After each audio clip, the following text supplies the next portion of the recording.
When all the world is a hopeless jumble and the raindrops tumble all around, heaven opens a magic lane. When all the clouds darken up the skyway, there's a rainbow highway to be found, leading from my window pane to a place behind the sun, just a step beyond the rain.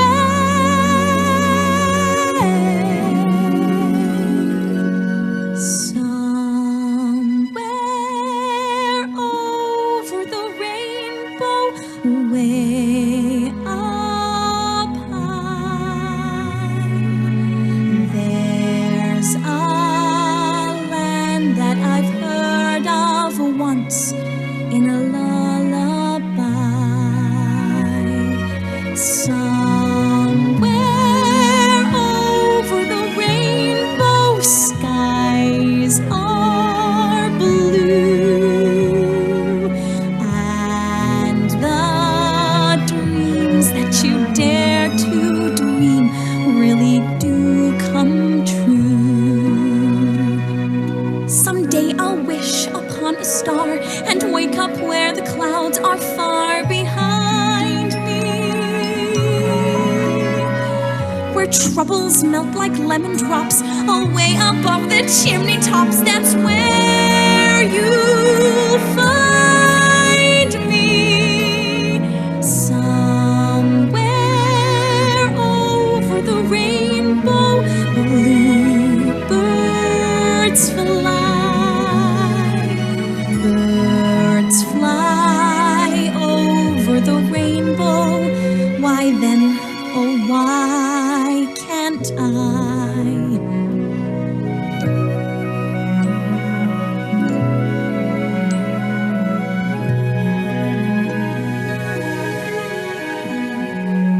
If happy little bluebirds fly beyond the rainbow, why, oh, why can't I?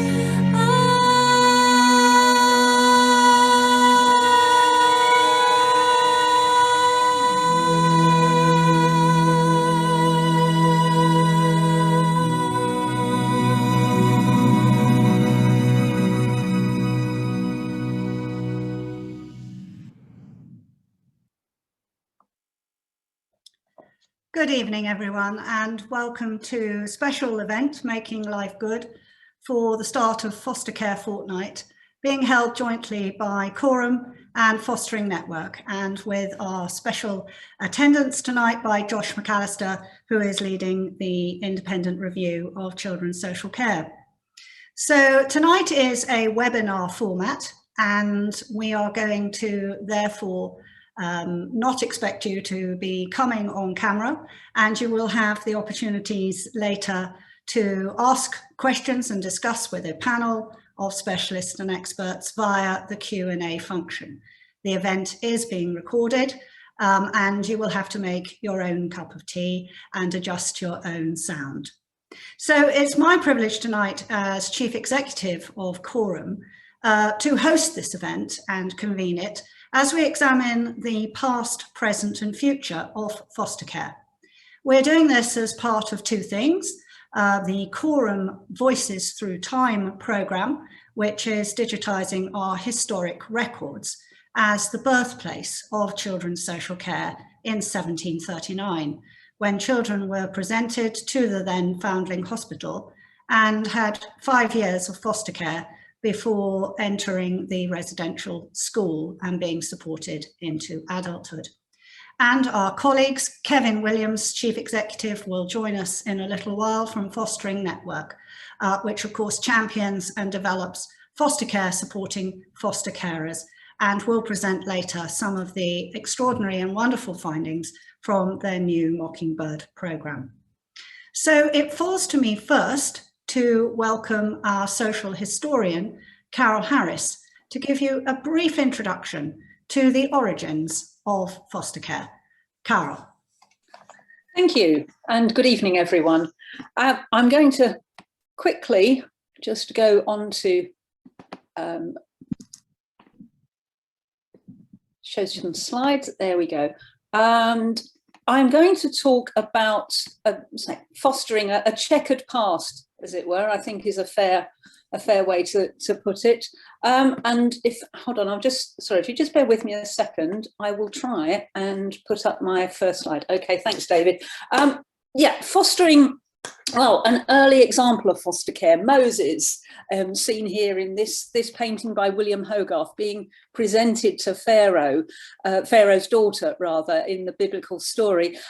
This is particularly relevant in terms of our story, because this painting by William Hogarth was presented to the Foundling Hospital in 1747. He painted it the year before, but much more importantly, William Hogarth, famous as an artist, was actually a founding governor and a foster carer for the Foundling Hospital, as our charity, Coram, was known at the time. At that time in the 1700s, the Foundling Hospital sent the babies in its care to foster mothers, known at that point as wet nurses or dry nurses at that time, if they existed at all. It's difficult to see much similarity between modern day foster care and the care that was offered at the time generally. In fact, at the time, fostering in the modern sense, didn't exist. What you had were laws around wardships and guardians, largely to do with children who were due to inherit large sums and property, and apprenticeships. Parents would pay a fee to a tradesperson, and that person would provide board, lodging and training for a specified period for their child. Working life began early for children for many hundreds of years, and so there were some laws defining the terms of apprenticeships. So life of the child in foster care with the Foundling Hospital is beautifully illustrated in our archives. Here are a couple of examples. Sadly, many of them, as typical for the time, infant mortality was incredibly high, and the foster mothers who looked after the children, the wet nurses, for the first few years of their lives, found that in some cases the children died, and so we have many death certificates. But we also, more happily, have an extraordinary set of reports provided by the inspectors who went to see the foundlings in the care of the foster mothers. And this is just one page. It's beautifully detailed reports about the house that the child lived in. This particular page talks about the employment that the husbands of the wet nurses have. So it's a wonderful example of very detailed, I always regard it as an early form of safeguarding, as we now call it. So next slide, please. Next slide, please, David. Fostering, if you want an insight into it in fairly dramatic terms, plays out in the literature of the 19th century. And here are a couple of authors who very well know. Emily Bronte, who wrote Wuthering Heights. We see the character of Heathcliff in that book, a lead character. We have other examples in the early 20th century. Anne of Green Gables, Anne Shirley, is sent to live with the Cuthberts, distant relatives she did not know when she's orphaned. More modern characters, well, Jacqueline Wilson's Tracy Beaker is one I think many of us will know. Charles Dickens writes extensively about children who are looked after by people other than their birth parents. He is doing so because one of the scandals of the 19th century that he wanted to highlight was baby farming. He writes about baby farming in the book Oliver Twist, and it's a scandal because this is how foster care is run in the 19th century, outside of regulation, outside of anything other than its commercial potential. It's done through advertisements in local newspapers, really is all it sits in. And so Dickens writes about baby farming as a social reformer to highlight that the law must change. Another person who's very, very much involved in this campaign, this gentleman here with the beard, John Brownlow, who is a foundling who arrives at the Foundling Hospital in 1800 and stays his whole life there. He becomes the secretary to the governors of the Foundling Hospital, and he writes extensively on better ways of looking after children, including and especially in this book here, infanticide, talking about the need for regulated foster care, good families to look after children. But very little actually is done in legal terms until we get to the 1850s. Change starts to happen in local arrangements. For example, John Armistead takes children out of the workhouse in the area where he lives in Cheshire and places them with foster families. And there are many other similar schemes run by local parishes and local charities. But it's this book here, Children of the State, The Training of Juvenile Paupers by Florence Hill, that really promotes the idea that there should be a national scheme.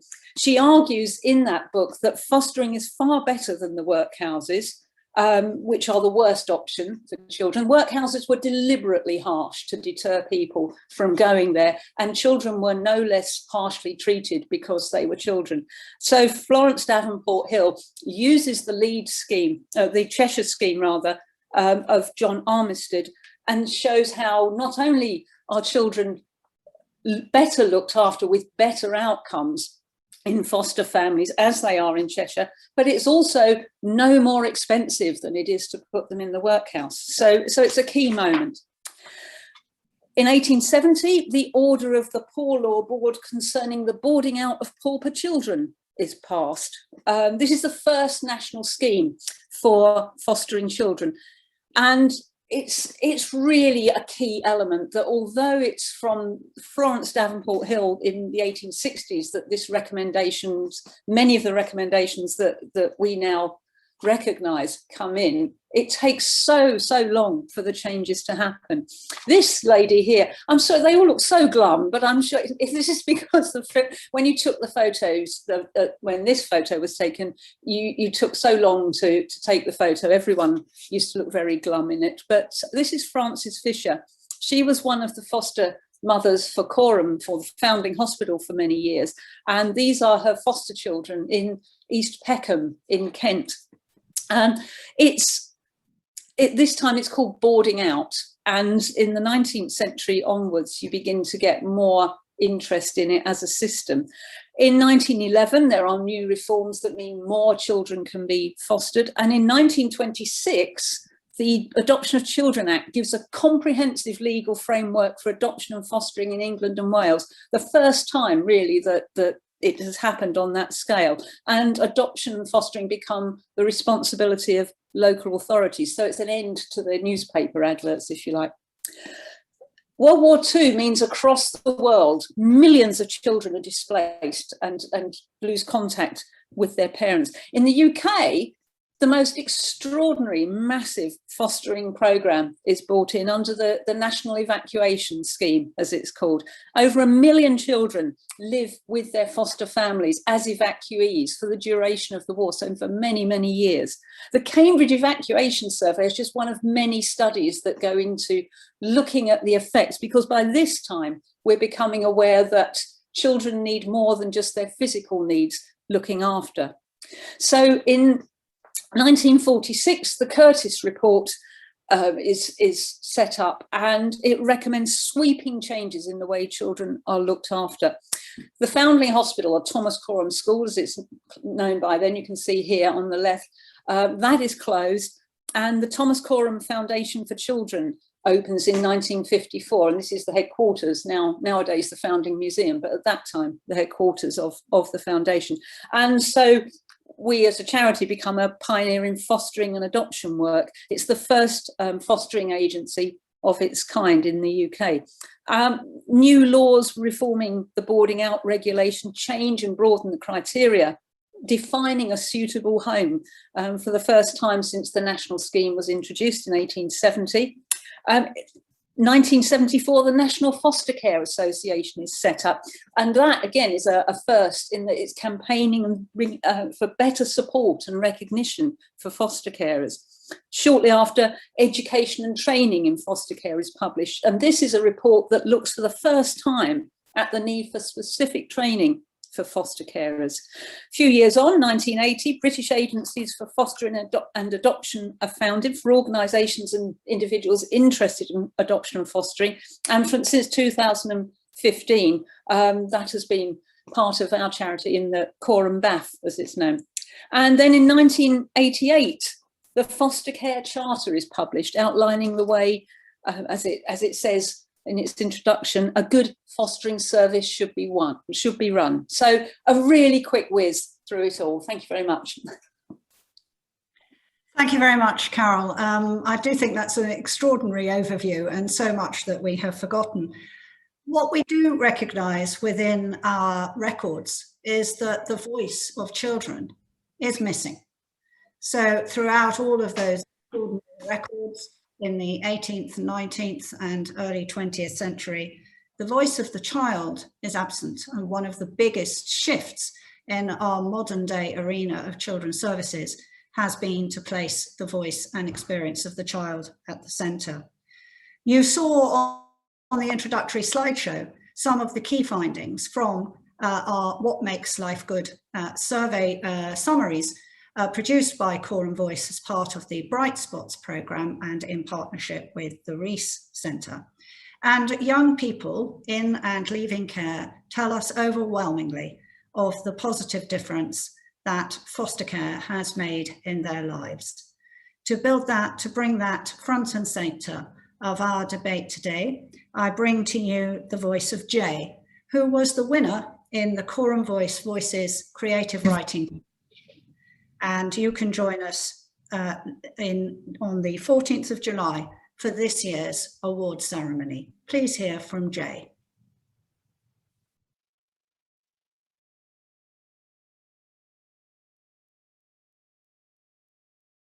Knees shaking, hands grasping for the bag that holds the contents of her life, unable to comprehend how this could be any different. A warm face, a twinkling eye, they open the door to reveal a whole new world, one that defies her wildest dreams. They personify kindness, hearts looking to warm everything she knew. They offered her love, an eternity of affection that would make everything okay. The fear melts, anxiety subsides. As she takes the first step into the house, into the future, she knows that this is a good thing. All the weight of worry is lifted by their hearts, and she finds herself thinking, for the first time in her life, this is a family.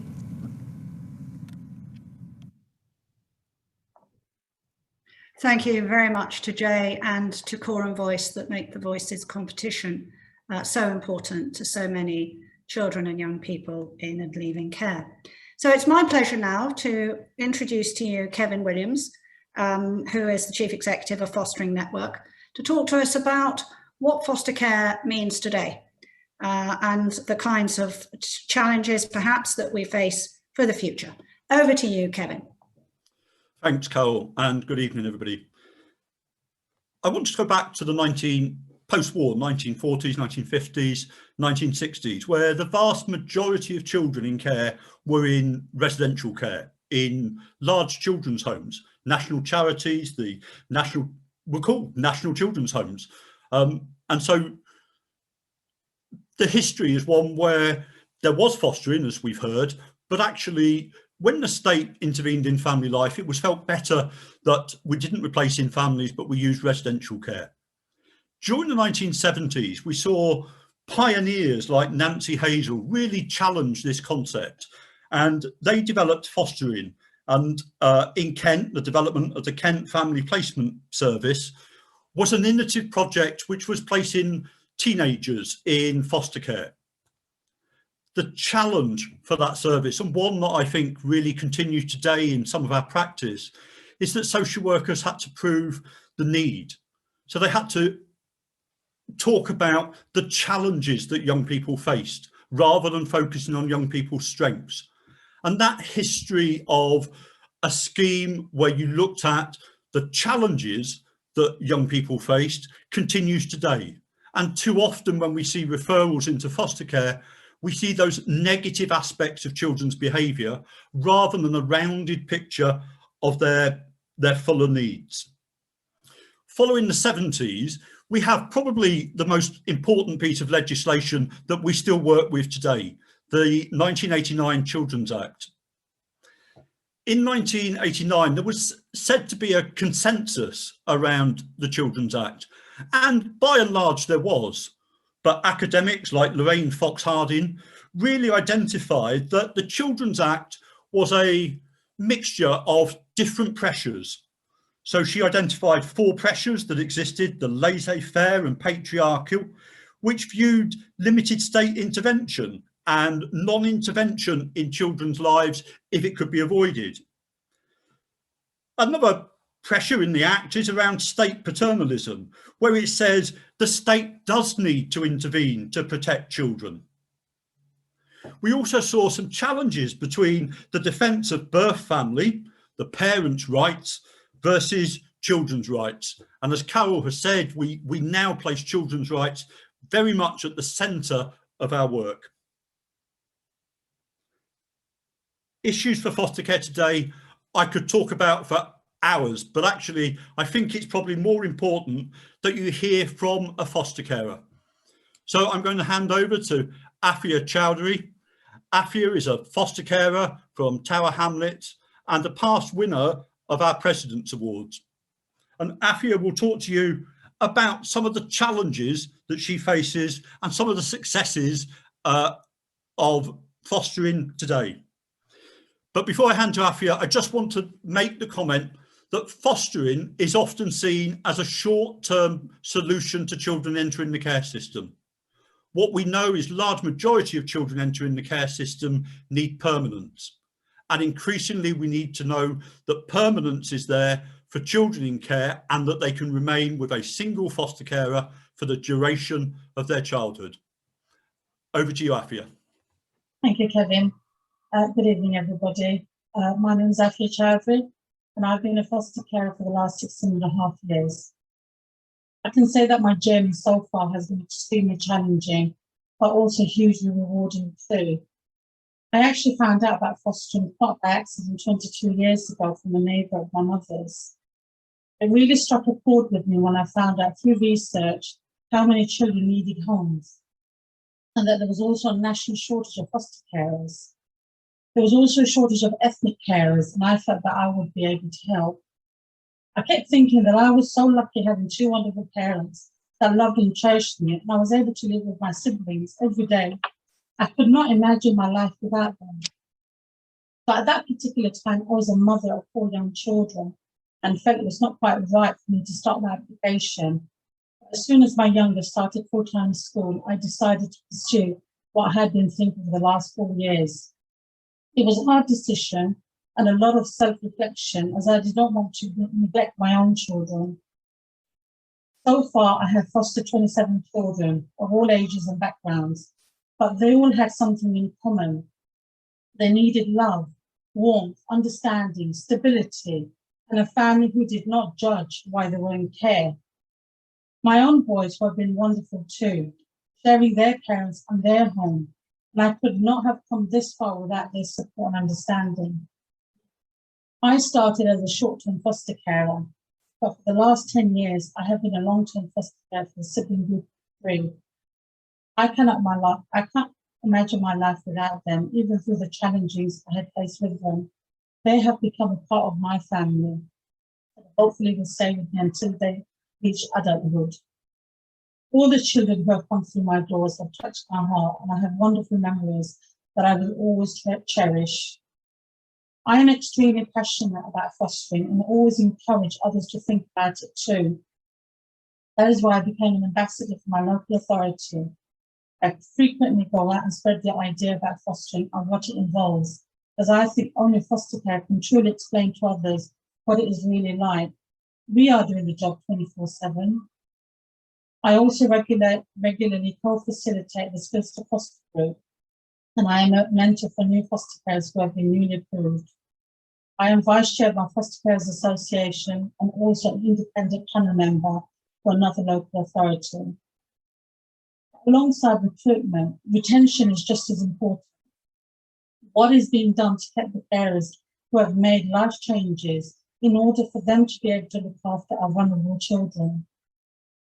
Fostering has its challenges, and this is not something we can do on our own. We need support and understanding too. Sometimes things can get very challenging, and we need a support mechanism to help us through these difficult times. Our supervising social workers and all child social workers are vital in our support. I have been very lucky over the years, and all my social workers have been wonderful and so supportive. I don't think I would be here if it wasn't for them. Children need stability, and it's not just from us foster carers.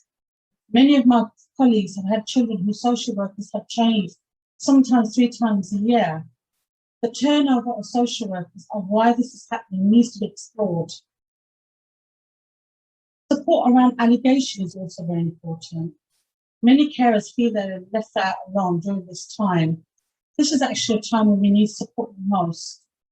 Why are we the only people that are deemed guilty until innocent?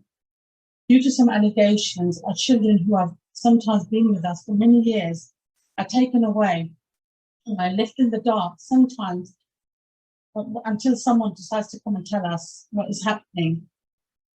This is when we need emotional and financial support the most. This has sadly broken many carers who decide that this isn't worth it. And in my experience, some wonderful carers who would have stayed with a little more understanding carried on fostering. We need to find a better way of handling these allegations, but also emotional support our carers through this difficult time. What I would also like is a quicker access to accounts for our children. Many of our children have been traumatized when they come to us. We are excellent at nurturing, but sometimes we need help in understanding what is going on inside their heads due to their past history and with their birth families. We need support too. I recently went through a phase where my young person was struggling and she started to self-harm. Now, I was lucky. I had involvement with a CAMS worker and she was absolutely fantastic because at that time I was devastated. I thought, how could I miss the signs? I felt I was not good enough to look after her. I blame myself, but she was actually wonderful. She actually rang me up during lockdown to find out how she was getting on. She signposted me to relevant websites, support groups, and just helped me through that difficult time. I couldn't have gone through this episode without her. So professional support for us is crucial. I had the support of my social worker and child social worker, but sometimes that's not enough. At present, a CAMS referral takes ages, sometimes over a year. So I would like maybe a quicker way of accessing this support. Finally, I would like to finish on a positive note. I came into fostering to make a positive contribution and help to change the lives of our children. They, in fact, changed my life. We are lucky to have a fostering in this country that helps vulnerable children that are not able to live at home with their parents. Let's work together and make fostering more wonderful than it already is. Thank you. Thank you very much indeed, Afia, for those extraordinarily wise and impassioned words. And it is indeed to be informed by the past and the present and to look to the future that we have come together tonight at this critical juncture of opportunity to transform our system together with the independent review of children's social care. And as Afia identifies, the issues identified by foster carers and the issues identified by children and young people themselves are very closely aligned. that children need stability and not to have further discontinuities and separations in their life wherever possible. And we meet at a time where there are likely to be, and there are, growing number of children needing the support of loving foster homes, but we face challenges in supporting those carers to ensure that they can provide the stability, and indeed in having the opportunity for all the children that need it to be able to find the foster home that they need. So it's to address some of these challenges that Fostering Network has been pioneering new approaches. And so it's my pleasure to introduce Freya Burley to introduce one of those approaches, Mockingbird. Thank you very much, Carol. Thank you, and really lovely to be with you all. So I'm just going to talk you through one of the programs that we're running at the Fostering Network called the Mockingbird model. I'm Freya Burley, and I'm the implementation manager for Mockingbird. And I'll just give you a really quick whistle-stop tour. So we really passionately believe, very proud of what we're learning through our Mockingbird program. We really believe it's an important model for the future of fostering, because we're really seeing that it's responding to the challenges that we're seeing with fostering today, as Afia so brilliantly kind of talked through some of the challenges she's experiencing. So to give you a little bit of the background, it's an evidence-based model. So it was developed back in 2006 in Seattle by the Mockingbird Society. And at Fostering Network, we started a pilot to explore it. Back in 2015 was our kind of first exploration. But it's been really well researched, lots of independent evaluations. So we know the model itself is based on thinking about putting in an extended family back around fostering, really looking at some of the challenges around isolation. We've seen that it is creating really resilient, really caring communities for our young people and our foster carers. And its fundamental aim really is to look at strengthening relationships for young people and supporting them into permanence. I won't go into huge details about these, but I thought it was important to just talk about some of the underpinning principles of the Mockingbird model. It's got a really strong set of underpinning principles that really guides our work and how we work with children and young people. And some of the ones really respond to some of the challenges, as Afia said. So really at the heart of that is foster carer support. There's a lot in there about unconditional care for young people, giving them that sense of identity and a feeling of belonging that's so important for young people growing up. Thank you. So just to give you, this is a real whistle-stop tour. We've got a video that I'll play at the end that gives you a sort of sense of what life within a Mockingbird constellation is. But I'll just talk you through the supports as it kind of in its most basic form. So the idea of Mockingbird is that you have a hub home carer who is an experienced foster carer at the centre of a community. And they work really closely with someone called their liaison worker, who's typically a supervising social worker. And that kind of wraparound care from the fostering service that diagram shows you there is so important. So it's sort of working together as a community. They support between 6 and 10 fostering households, children and young people, different age groups, really diverse group of carers and children. And the support that they offer, we're seeing is absolutely vital and really answers some of the challenges. So there's a huge amount of peer support in there, just the relationships that people are building and that young people are experiencing are hugely important. They organise socials, so the hub home carers, there's a real sense of fun in there. They're giving children and young people and foster carers a friendship group and a community to support each other to reduce the isolation. There's sleepovers at the hub home carers, so a traditional sense of kind of respite care has been moved into sleepovers at the hub home, which is a sort of a familiar and loving space for young people and families to know they get that continuity of support to pace relationships, but also when times are just really tough and that extra help is needed. There's training and development, helps foster carers build their confidence and skills, helps the community think about what do we need to provide for our young people, helps young people develop some skills that they're going to need. We look at supporting young people to permanence, so understanding what do these young people, what's our plan for these young people, what's the best possible outcome for them within fostering, and to work together as a sort of community to support that. And there's a lot to do around looking at kind of keeping siblings together. So if young people aren't able to live with their siblings in the same fostering household, can we bring them together in the same community so that their fostering households are able to be together? We feel like it is the future of fostering, but I just wanted to sort of say it's not. We've been running it since 2015. We've got 67 constellations up and running as of February, and just to give you a picture there of the kind of, we've got 1,141 children being supported within Mockingbird, with sort of lots of different backgrounds. And I'll just give you a couple of highlights of some of the impact and feedback we've got before I show you the video that gives you a real sense of the kind of community. So we know it's working. As I said, we've done a lot of work ourselves to analyse the impact that we're seeing, but we've also had independent evaluations from Loughborough University and Oxford University. This quote I think is really important, that highlights the experience that people are having. So a satellite carer told the Oxford University independent evaluation published last year that really if it wasn't for Mockingbird, the children that were with her would not be long term at the moment, and she would have given up fostering. And that's feedback that we have quite often, actually, that we've seen from what services have told us, that over the course of the so this is from 2018 through to now, 12% of carers feel that they probably would have resigned as foster carers if it wasn't for the Mockingbird programme, the support that they were getting from that community.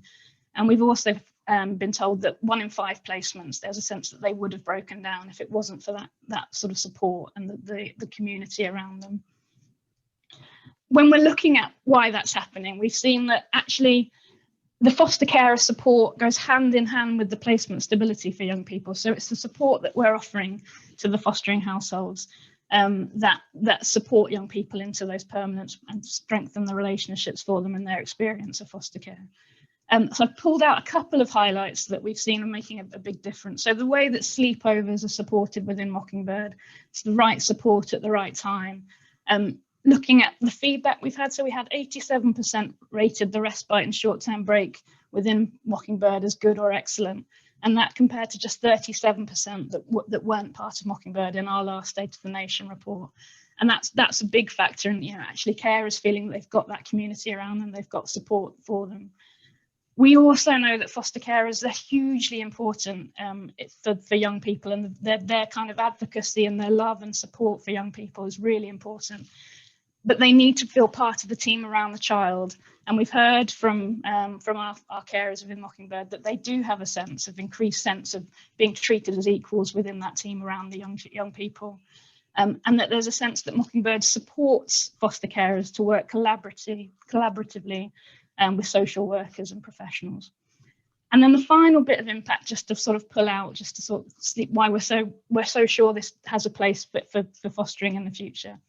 And as Afia said, really important to think about actually keeping our foster carers. We've got some fantastic foster carers in across the UK. We're very, very lucky. And how do we make sure we keep them? And we see Mockingbird is helping with that where it exists. So the Oxford University evaluation found that Mockingbird households were actually 82% less likely to deregister than households who were not part of Mockingbird, which is a really important finding. And I just wanted to leave you with a couple of quotes just to give you a sense before we play the video of some of that impact. So we had a fostering manager who was talking about again, these were quotes from our independent evaluation. What did Mockingbird sort of mean for them as a fostering manager? And they were saying it goes beyond just putting in these activities. It's actually creating a really rich environment that's helping young people overcome a lot of the adversity and trauma they've experienced. And then really importantly, as Carol said at the beginning, hearing from young people, we've done a lot of work to understand the experience for young people. And we told a 15-year-old told our evaluation team that it was friends for life, that's being part of a family, it was new opportunities and feeling a sort of sense of belonging, which is hugely important. So that's the programme in a nutshell. We've put together a film that gives you a sense of what the experience of being a carer and a young person. So I'll just sort of let that play now.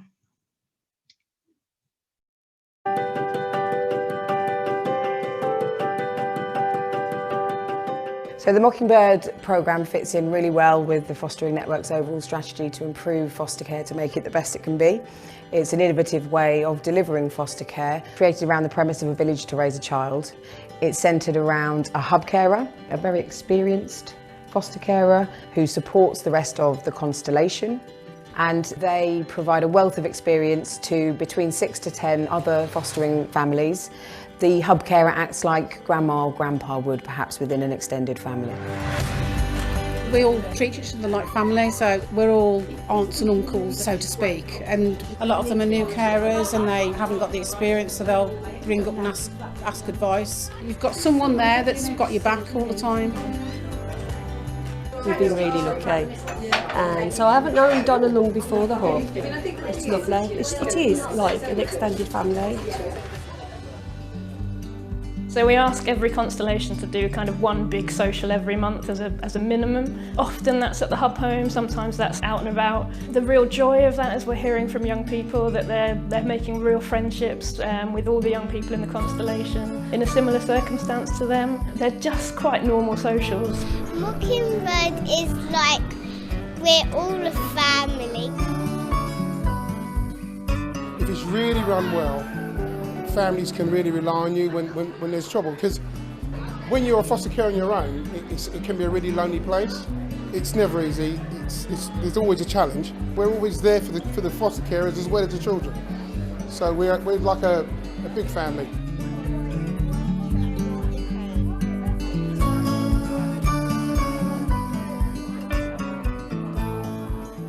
We know the children. Absolutely, we know about their boyfriends or their girlfriends. We know when there's an issue. Yeah. The carers ring me up just to say, oh, this one's driving me crazy, and I can just talk her through it, and then we all laugh, and then we put the phone down and we can move on. So the families within the constellation are called the satellite families, and they're supported by the hub home carer to really give children and young people the best possible experience of fostering. We've been in the Mockingbird programme coming up to a year. It's been very fantastic, very helpful. It's something that's helped us and helped the children especially to be able to know each other. Yeah, get to know each other, make friends. We're already seeing the huge benefits for children and young people and for foster carers that operate the Mockingbird model, and we would hope that this would further increase the more we embed this model here in the UK. Why wouldn't you want to be part of this? It is so beneficial and so knowledgeable and powerful, I think is the word I'd actually use. The outcome it could have for children and families is amazing. It's like a big family, isn't it? Really? Yeah, it is. Yeah, everybody's in the same boat. One happy little family. Yeah.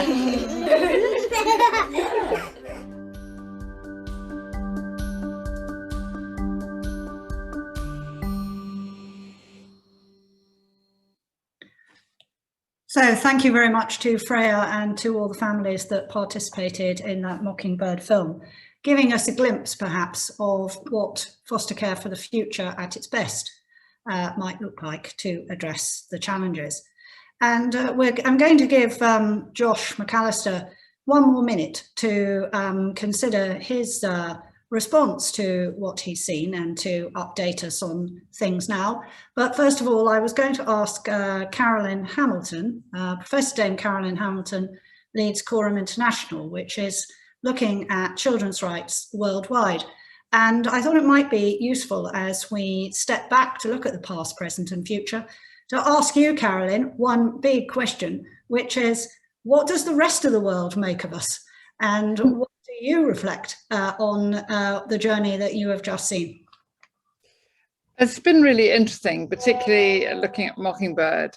I think in the countries where we work, which do not have developed child protection systems and fostering systems, that it's fantastic that the UK has got so far and we're managing so well with so many children in foster care.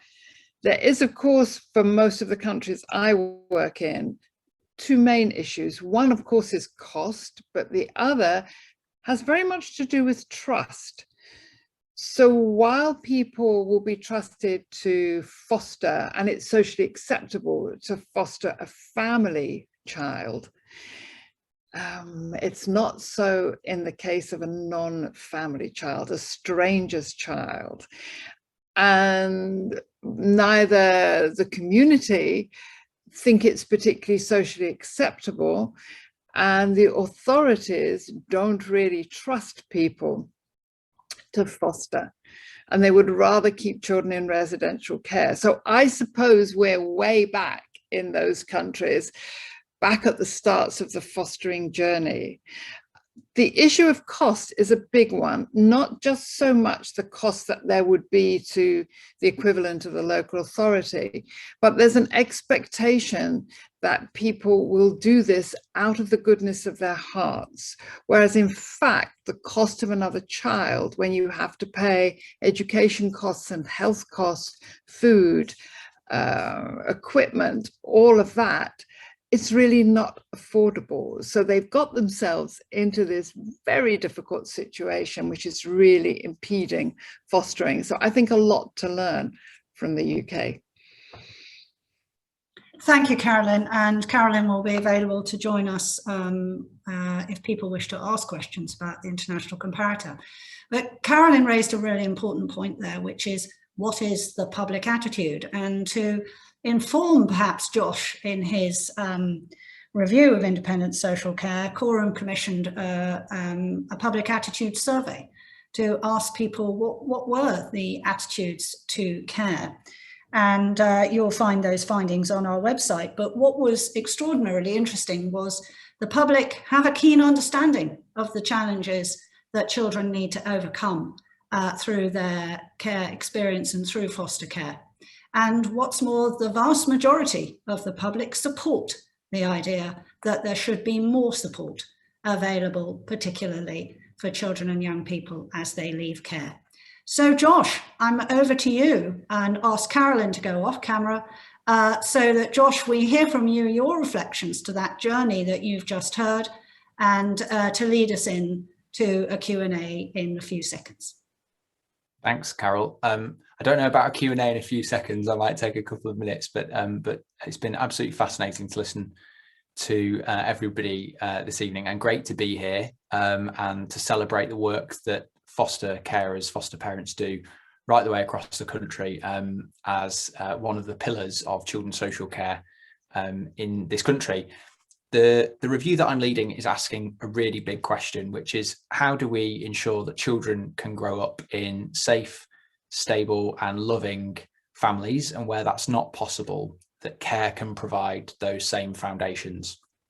And the reason we're starting with that question is because these are foundations which lots of us growing up have been able to take for granted. They are the invisible safety net just out of your eyesight that give you the reassurance, the self-esteem, the sense of identity, which can carry you off into the future and give you a sense of where you belong and rootedness.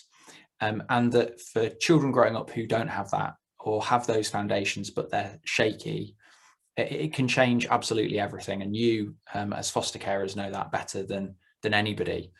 And so this is the big question that we're asking with the review. We're not looking at one bit of the system. We're not even just looking at the children's social care system. We're looking at children's social care, which obviously is made up of bits of the public sector, but also the way that the public have a role to play in this. And I completely agree with Carol's point there about public attitudes. Starting the review 10 weeks ago now, began with making sure that the voice of those with lived experience of children's social care was right at the centre of this review.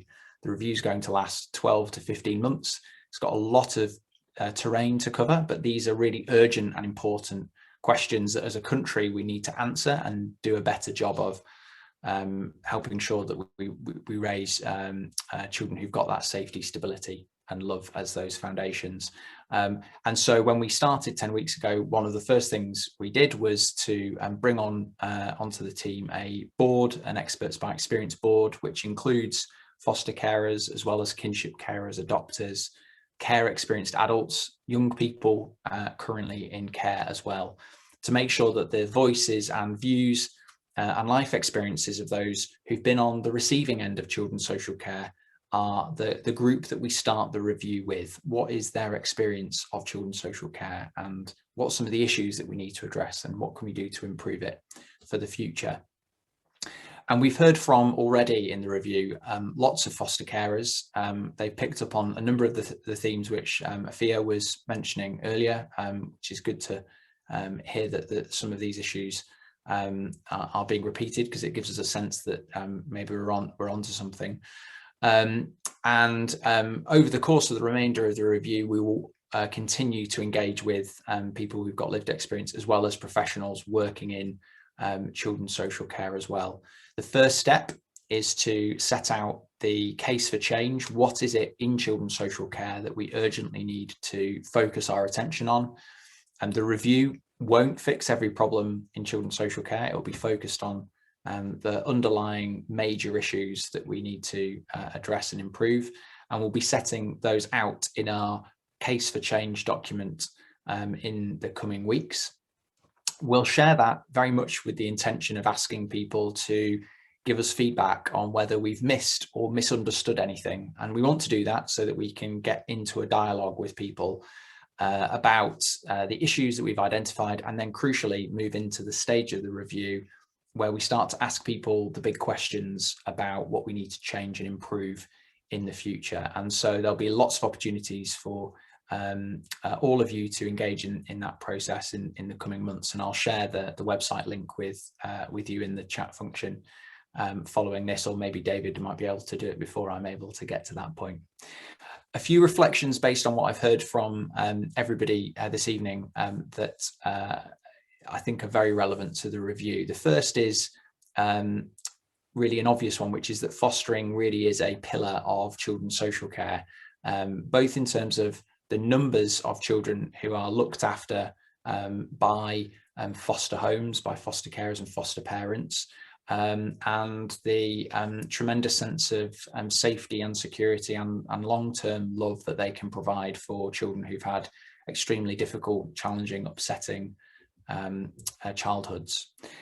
The second is that I think fostering shows something which we've often overlooked in children's social care, which is the response of the community to this bigger question of how, as a country, do we help raise our children?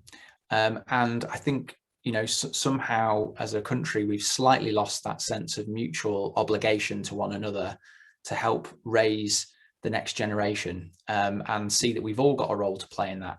And I do think that fostering is a fantastic reflection of the community stepping forward, people seeing that they've got, you know, neighbours, people in their community that they could play a bigger role in helping to support, and stepping forward and doing that. And I think in the last year we've seen a huge degree of interest from prospective foster carers, perhaps linked in some way to the well of obligation and responsibility people have felt to one another as a result of COVID. So that's the second reflection, and I kind of thought that listening to Afia's points. And then also, I guess there are some interconnected issues which face foster carers, which are also reflective of wider issues within children's social care. So issues about risk. How do we, you know, have a sensible attitude to risk, whether it be social workers, other professionals working with families, or even creating a loving, family-like environment within a foster home. How do we have a good, balanced approach to risk? The second is workforce, and I know we've heard tonight mention of turnover of social workers, lack of stability in those relationships actually having an impact ultimately on children who might end up needing to tell their story many times, losing faith at times when they've had lots of different social workers come and go. And those issues around stability extend to foster carers as well, where retaining really great foster carers has to be a priority.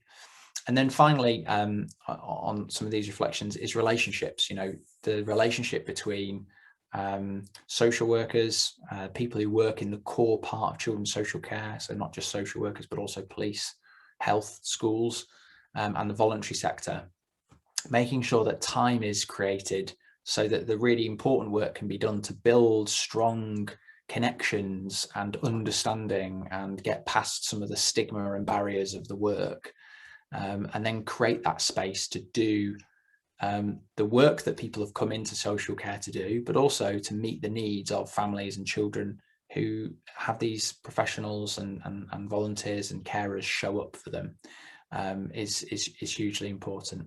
So there are a few reflections from me. The review's only starting, we're only 10 weeks in, and the first priority, as I said at the beginning of this, was to set out some of the major themes, and very much look forward to hearing more from foster carers and foster parents over the coming months. But it's been fantastic to listen in this evening. Thank you, Josh. Do stay with us now. And I think if panelists can come back onto camera, we open up for discussion and questions. We do have a first question, which I think will be really interesting to put to Josh and to Kevin and see whether you actually align on it, because Bridget Robinson is asking, from the exploration to date, what do you think will ensure that we have enough and good quality foster carers in the future? I talked earlier about the demographic changes, and we know that many foster carers are very experienced. And if we lose them, where do we find that experience? So Josh and then Kevin. You've given me no time to prepare an answer there, Carol, but I'm happy to share some thoughts. Well, when you look at the number of foster carers, potential foster carers who come forward with an expression of interest, those numbers are enormous, staggeringly high. We've pulled together some of these numbers for our Case for Change report, and I don't want to share them yet because I want to make sure they're absolutely correct. But I was completely blown away by the numbers of families out there who have made the decision, without not without some thought, to register their interest to foster. And as you look through the process of fostering applications, the numbers just dwindle at an astronomical rate. And we have to dig into what's going on there. What is it that makes people come forward and say they're interested in this? And what's the experience like as you go through that process that means we have an incredibly sharp decline from interest to approval in foster carers? And I think the answers probably lie somewhere in there, because there are lots of fantastic families out there who, I think, if we found a way, and this is not just about fostering, I think this also applies to kinship care, how we can help people come forward to build loving relationships and supportive relationships with care experienced young adults as well. The state has got a role to play in creating the space to enable the community and the public to play a bigger role in this work, because the state really finds it very hard to provide love. It's not easy for the state to do that. It is really easy, well, not easy, but it is natural for communities, extended family, to do that. So I think the answer lies in understanding why it is that there's such a sharp decline from interest at the beginning of a fostering application, and secondly, the state creating the conditions and space for people to come forward. Okay, thanks, Josh. Kevin, did you want to add any reflection? Yeah, thanks, Carol. I think we talk about fostering as if it's a single entity. And what we know is that foster care comes in many different shapes and sizes. The DFE itself recognised 8 different types of fostering. And I think that one of the challenges for fostering is that too often the public sees it as short term. The people we value and we give the awards to, the MBEs, the OBEs, are those that have had lots and lots of children through their house. And I think that gives a message about foster care is short term. And yet what we know is the children that come into care, actually, for the majority of them, they need care for the duration of their childhood. So that we have to change the narrative about foster care just being short term to the public. And we have to really, I think about how do we recruit foster carers, and we ring fence them to make sure that they are kept for those young people, sibling groups that need that sense of permanence that's around. And I also think if the state is to be that parent, as a parent, I know that I don't stop my parenting responsibilities at a given age. And too often we see young people leaving care, and that's a term that I'd absolutely ban. We need to see a transition to adulthood rather than this sense from the age of 14 you're planning to leave. You know, that is so unnatural. And so for me, there is something about the state needing to provide ongoing support in the way that a good average parent would. I know that my children get my support into their 30s, emotionally, practically, and all too often financially. But yeah, just some reflections. I think if foster carers are more valued for the work they do and given the status that they need to make decisions for the children that they care for much more, I think we can, and I absolutely agree with Josh. I think there is a great willingness from the public to undertake the work of foster carers. Thank you both. And just a personal observation, I reflect that we don't make it clear enough that you can be just, in inverted commas, a respite carer, for example. And that I wonder, Afia, whether you feel that the process of becoming a foster carer is in itself a supportive one, or whether it's perceived as a barrier. The process, I mean, I do understand why it's a vigorous process. We are going to be giving vulnerable children to foster carers, but saying that, a lot of people do get put off because I actually run the skills to foster. I go out, there's so many people, Josh is absolutely right, there's so many people that are interested, but when it comes down, one is you need an empty bedroom. A lot of people don't have that. That's one of the first, blocks that they have. A lot of people, like, for example, when I started fostering, I was working, my husband was working. Because I was looking after young children, I had to leave my work. I had to stop working. Now, when you balance fostering, are they going to get enough income to be able to carry on looking after their own children? Because we're told, don't rely on foster allowance as an income. So that financial aspect as well, that stops a lot of people. Yeah. That's one of the things that I know a lot of people.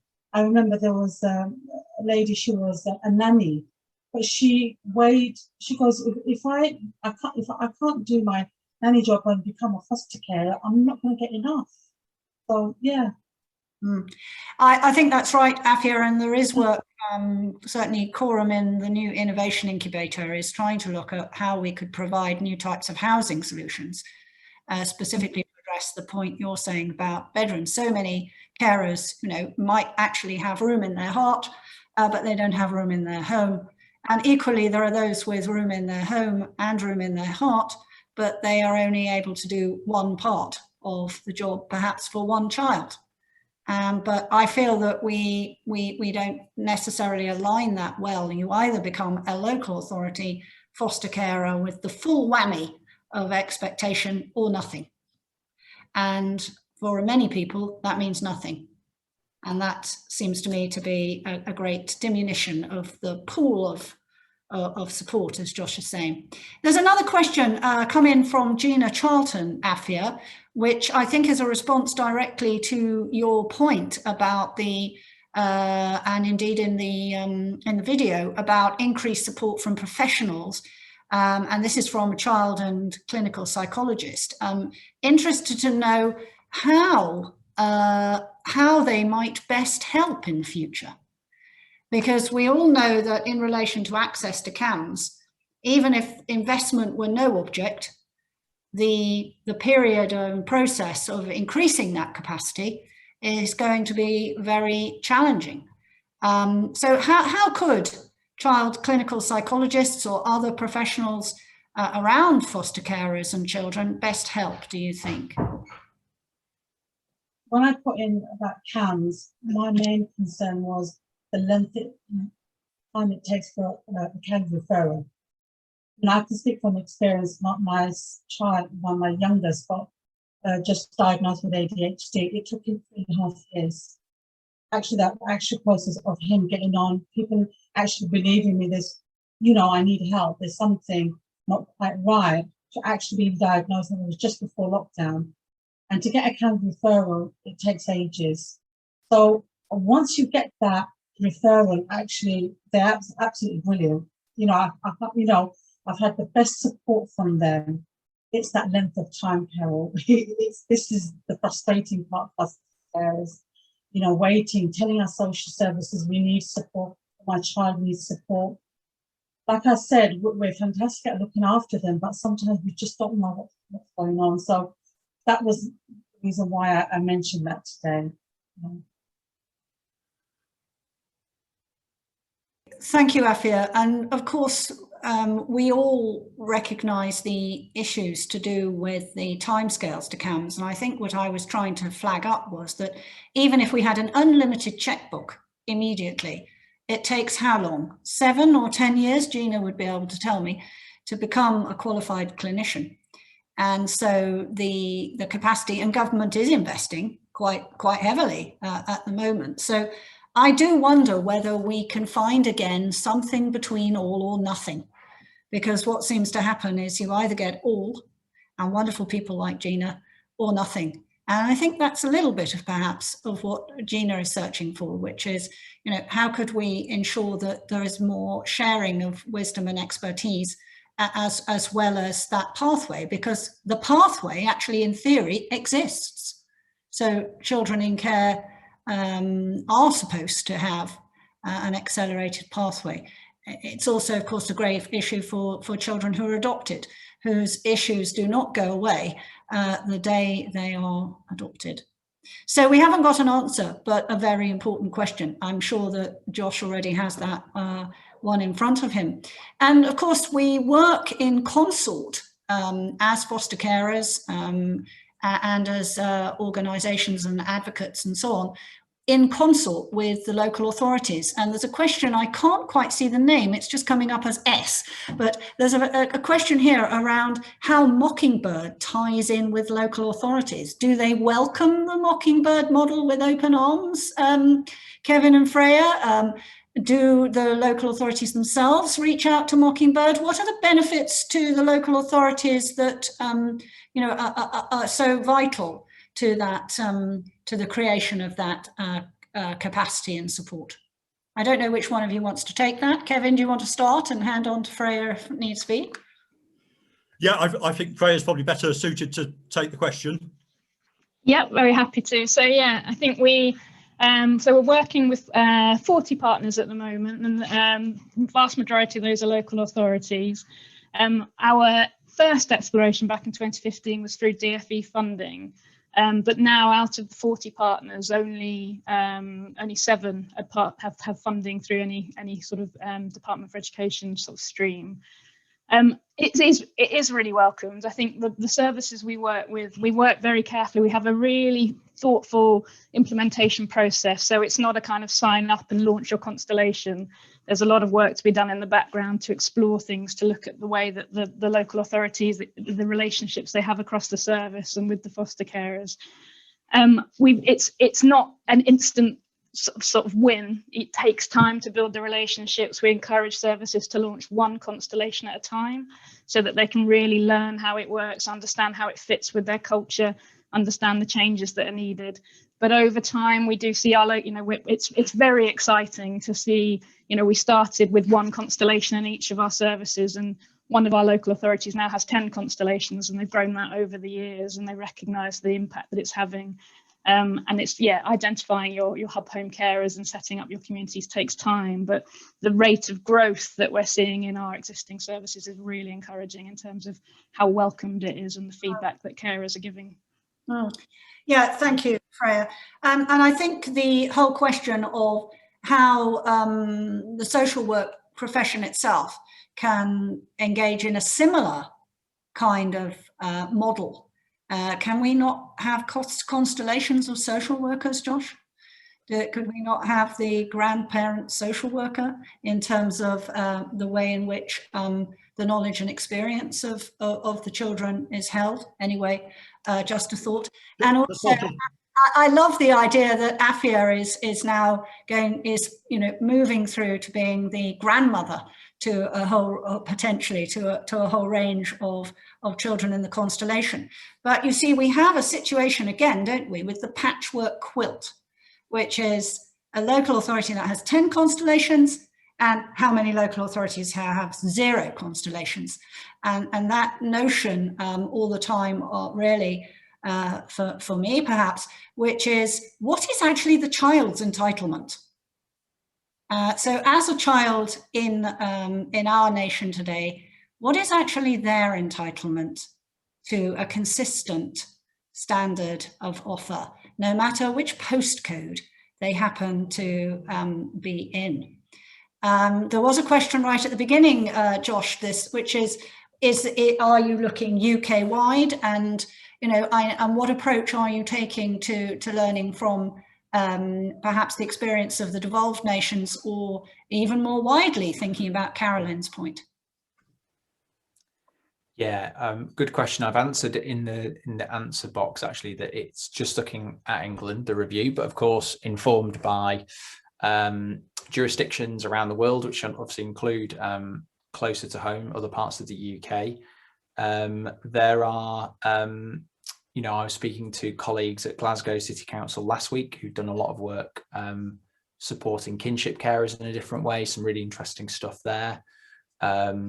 The figures in Northern Ireland are really very encouraging when you look at how the community steps forward to support children that may not need to end up going into care, despite having higher levels of deprivation. So there's some really interesting learning, I think, for us from Northern Ireland. And then, of course, there are lots of international examples. There are 2 other reviews which have been done in Scotland and New Zealand, which have looked at slightly different but kind of similar area of work as independent reviews. And we've spoken to colleagues involved in both of those. The Scottish review team have been particularly generous with their time supporting us, and of course they've published many documents in terms of the research that they've drawn on. The New Zealand review looked at a slightly broader area, but of course New Zealand ended up taking some very similar approaches after the 89 Act here. So lots of stuff to learn from both of those reviews as well. Right, thank you, Josh. And we're going to start drawing to a close on our summary today. And so I shall give you a second just to reflect on, if you had Harry Potter's magic wand, which is the one thing that you would wave your wand over. And we will ask Carol Harris to start with that looking perspective in 1 second. But I just wanted to point out that for young people themselves, the continuing feeling that there is a stigma associated with their care experience is something that the Voices Through Time programme at Quorum, like other campaigns, is addressing, and to refer you to #Real Stories of Care, because there's one of the things that comes across from the YouGov survey is that the public itself is not perhaps as judgmental as one might think. So is it actually the processes that we use in our professional setting, which is part of that challenge and issue? So having given you a second to marshal your thoughts, I'm going to ask Carol, Freya, Afia, Kevin, and then Josh. Josh, answer as a human being, not as chair of the independent review. We understand that you are quite a long way from your recommendations, but if you personally had a magic wand, share it with this group of people helping you. So Carol, for your reflection, if you had a magic wand based on your experience of seeing this across time. Carol, you're on mute. There we go. Yes, well, very quickly, I think one of the things that really strikes me from the historical perspective, as I referred earlier, is this is not in many ways rocket science, new stuff. The things that children need and the things that are provided through foster care and support are just so evident. The good practice, the bad practice, history tells us that. And what we need to, if I had the magic wand, I'd just speed things up a bit, because we really do need to get a move on and do the things that we've all been talking about that really, really work, and do them for every child. Thank you, Carol. Freya? Yeah, I mean, I would love to have a Harry Potter magic wand to start with, brilliant.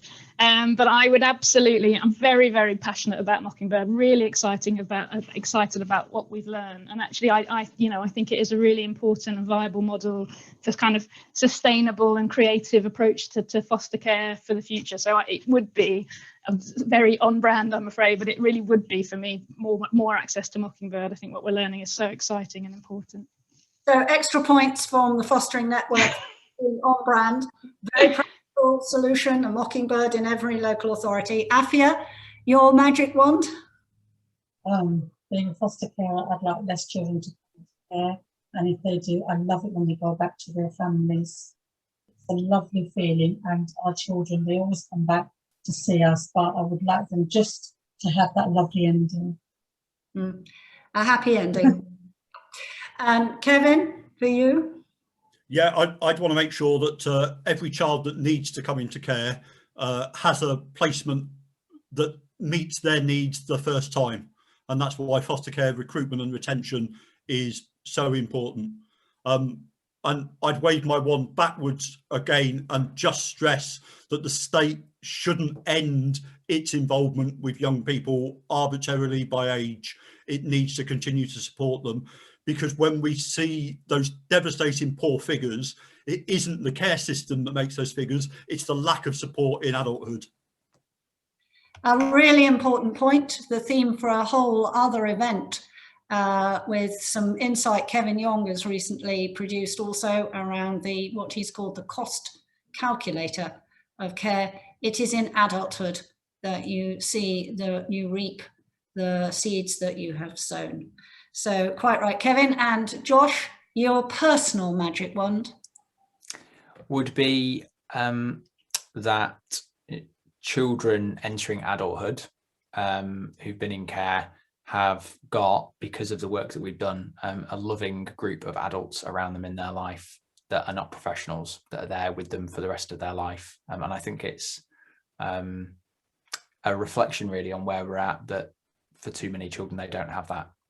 So how do we build the sort of family connections in whatever form they come, so that there's a group of adults who are there for every single young person entering adulthood for birthdays and weddings and Christmases and everything in between. So everyone, every child, every one of us needs someone who walks by our side for life, whoever they may be. My magic wand would be that we really as a community focus on ensuring that each one of our children can feel proud of something in their life. And so I hope you all will join us on the 16th of July for the YouTube award ceremony for this year's Voices competition. And with those few closing remarks, we wish you well, Josh, with the Herculean task that you have. But we know that with the compassion of the public and the skills, support and compassion of foster carers, there are many, many children in this country whose lives are better and whose lives will be better in the future. So I want to thank you all for joining us tonight. And David is going to now play us out with the reminder that this is the first night of Foster Care Fortnight, and we are all there to support #WhyWeCare. Thank you very much indeed, and good night.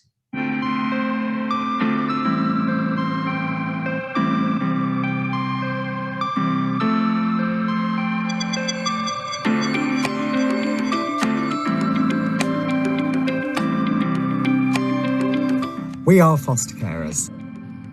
We are social workers. We're campaigners. We are fundraisers. We are supporters. And together, we are the fostering community. Foster care is supportive. It's understanding. It's empowering. Foster care transforms lives. It provides children and young people with safe, stable and loving homes. Which is often their first positive experience of family life. Foster carers have a vital role in supporting children to flourish, to reach their potential and move into adulthood happily and confidently. There are currently more than 65,000 children living with 55,000 foster families in the UK. But more support is needed. Whether you become a foster carer yourself or campaign to make a positive change, or fundraise and donate, or simply spread awareness, it is a chance to make a real difference to a child's life. And that difference is the reason why I care about fostering. Why you care. Why we care.